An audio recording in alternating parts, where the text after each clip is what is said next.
এবার ফুচকা সার্ভ করা হচ্ছে।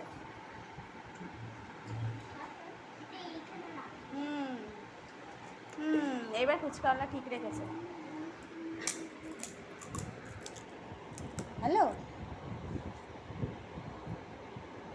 10 টাকায় কিন্তু 12টা দেবে বলেছে।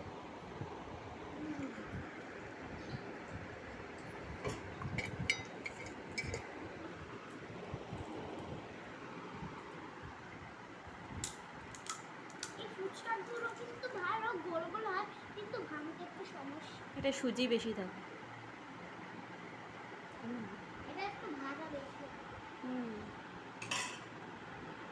না আমি খাবো না এখন।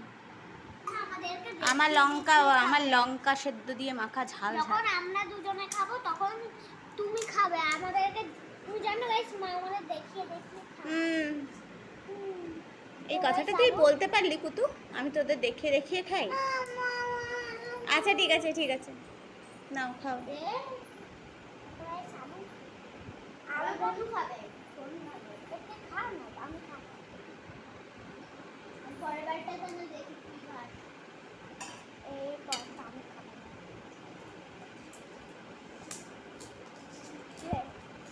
আগে আমি 10 টাকার 4টে দিতাম, মানে বাড়িতে, এখন 10 টাকার 12টা।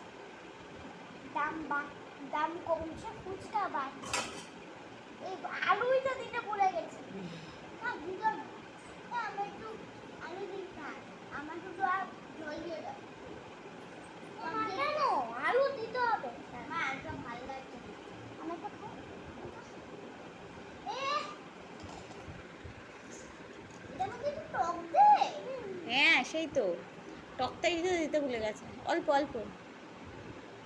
তাই বলছে কি জানি একটা মিসিং আছে না। চটটা চটটা। নরম হবে। প্লাস দেখ আমি টক খাচ্ছি, দিদি আমি একটু টক দিই। আমার হয়নি এখনো ফুচকা, না টক, যদি টকটা কেন খেয়েছি